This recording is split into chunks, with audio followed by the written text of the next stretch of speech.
This channel does not promote any violent, harmful, or illegal activities. All content provided by this channel is meant for an educational purpose only. রাজ্যে অসংগৃহীত এনুমারেশনের ফর্মের সংখ্যা বেড়ে প্রায় 56 লক্ষ 56,000। রাজ্যে অসংগৃহীত enumeration ফর্মের সংখ্যা বেড়ে হলো 55,87,773, যার মধ্যে মৃত ভোটারের সংখ্যা 23,90,565। আমার সহকর্মী সুমন এই মুহূর্তে আমার সঙ্গে রয়েছেন সরাসরি। সুমন, আমি জানতে চাইবো যে এখনো পর্যন্ত কি তথ্য, কি পরিসংখ্যান এখনো পর্যন্ত অসংগৃহীত এনুমারেশন ফর্মের বিষয়ে আসছে? দেখো, এই অসংগৃহীত এনুমারেশন ফর্মের অর্থ হচ্ছে এই মানুষদের নাম আইদার ভোটার লিস্ট থেকে বাদ যাবে বা তাদের হিয়ারিংয়ে পার্টিসিপেট করতে হবে, এবং আমরা দেখছি গ্র্যাজুয়ালি এটা বাড়ছে। এটা প্রায় এখন 56 লক্ষের দোরগোড়ায় এসে দাঁড়িয়ে আছে, এবং তার মধ্যে মৃত ভোটার 23 লক্ষেরও বেশি। এই মৃত ভোটাররা এতদিন কিন্তু এই ভোটার লিস্টে থেকে গেছিলেন।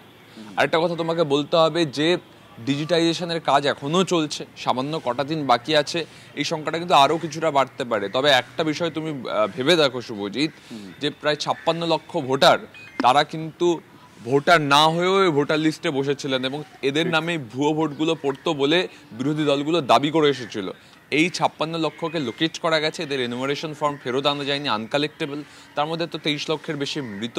এবার এদের মধ্যে কেউ কেউ হিয়ারিংয়ে ডাক পাবেন, সেখানে হয়তো কোনো ভ্যালিড ডকুমেন্ট দেখাতে পারলে তারা এই পরিস্থিতি থেকে পার পাবেন, না হলে কিন্তু তাদের ভোটার লিস্ট থেকে নাম বাদ যাবে। একদমই তাই। অনেক ধন্যবাদ সুমন। আমার সহকর্মী সুমন মহাপাত্র ছিলেন সঙ্গে। এখনো পর্যন্ত অসংগৃহীত এনুমারেশন ফর্মের সংখ্যা প্রায় 56 লক্ষ। এনেছিলে সাথে করে মৃত্যুহীন প্রাণ, মরণে তাহাই তুমি করে গেলে দান। দেশবন্ধু চিত্তরঞ্জন দাসের মৃত্যুতে লিখেছিলেন রবীন্দ্রনাথ ঠাকুর। 1925 সালে বাংলায় মৃত্যুহীন প্রাণ ছিলেন। 2025-এ বাংলায় রয়েছে কি? মৃত্যুহীন বুথ। প্রথমে 2200-র বেশি বুথ পাওয়া গিয়েছিল এমন, যেগুলোতে 23 বছরে কেউ মারা যাননি। কমিশন চেপে ধরলো, আর ধরতেই সংখ্যাটা কমতে কমতে কমতে একেবারে 10-এর নিচে নেমে গিয়েছে। এখনো কয়েকটি বুথ যথাসাধ্য মৃত্যুকে দূরে ঠেলে রাখতে পেরেছে। তেমনই একটি বুথ হলো পশ্চিম মেদিনীপুরের চন্দ্রকোনা। আসুন একটু বিস্তারিতভাবে দেখি যা বললাম। মৃত্যুহীন বুথের গ্রাফটা এভাবেই নামছে। মিলিয়ে যাওয়ার আগে আমরা ছুটে গিয়েছিলাম পশ্চিম মেদিনীপুরের চন্দ্রকোনায়। চাক্ষুষ দেখার ইচ্ছে ছিল কেমন সেই বুথ যেখানে কোনো মৃত ভোটার নেই।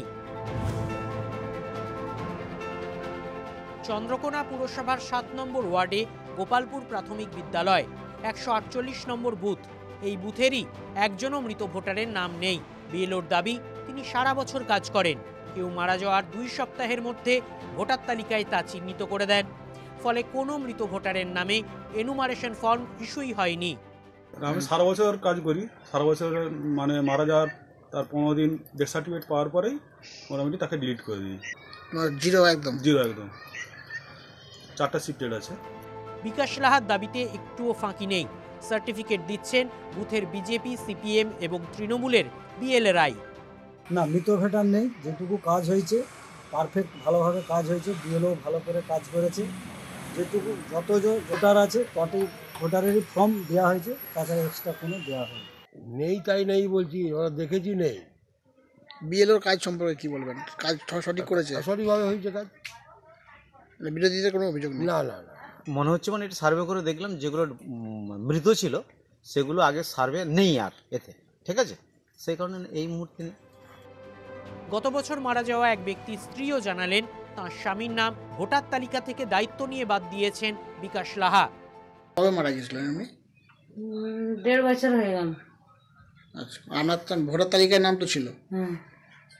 মারা যাওয়ার পর নাম কাটিয়েছে বিএলও? হ্যাঁ, কাটিয়েছে। উনি আসছিলেন? স্থানীয় ভিডিও জানাচ্ছেন মৃত্যুহীন বুথে বারবার রিভিশন করা হয়েছে, কিন্তু কোনো অস্বাভাবিকতা নজরে আসেনি। এখানকার যে বিএলও আছেন প্রকাশ লাহা, উনি খুবই অ্যাক্টিভ। কেউ ডেথ হয়ে যাওয়ার পর, মারা যাওয়ার পর উনি 15 দিনের মধ্যেই ওটাকে রোলে আপডেট করে দেন। ফর্ম 7 পুরো পূরণ করান, বাড়িতে গিয়ে ডেথ সার্টিফিকেট নিয়ে করে উনি কাজটা খুব ভালো করে দেন। এসআইআর শুরু হওয়ার 15 দিন আগে ওখানে ওই পার্টে 2 জন মারা গেছিলেন, সেটা উনি 1 সপ্তাহের মধ্যেই ওটাকে কমপ্লিট করে দিয়েছিলেন। আমরা 148 পার্টকে খুব ভালো করে সার্ভে করেছি, এখনও করছি। অর্থাৎ মৃত্যুহীন বুথ মানে শুধুই ভুতুরে ভোটারের উপস্থিতি নয়, বিএলওর কর্মতৎপরতাও একটা কারণ হতে পারে। চন্দ্রকোনা পুরসভার বুথ সেই প্রমাণই দিচ্ছে।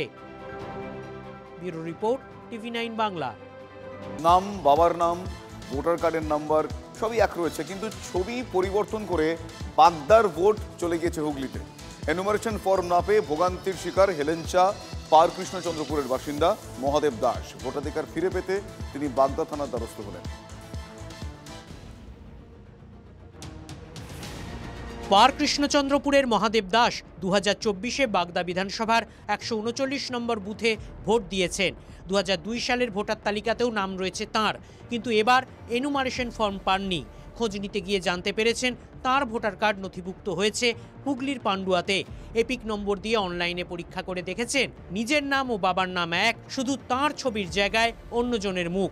মহাদেব দাসের 2002 সালে ভোটার লিস্টে নাম ছিল এবং 2024 সালের ভোটার লিস্টেও নাম ছিল, কিন্তু দুর্ভাগ্যক্রমে 2025 সালে মহাদেব দাসের ভোট আমার পার্টে নেই এবং সেই ভোট সার্চিং করে দেখা যাচ্ছে সেই ভোট পান্ডুয়ায় চলে গেছে।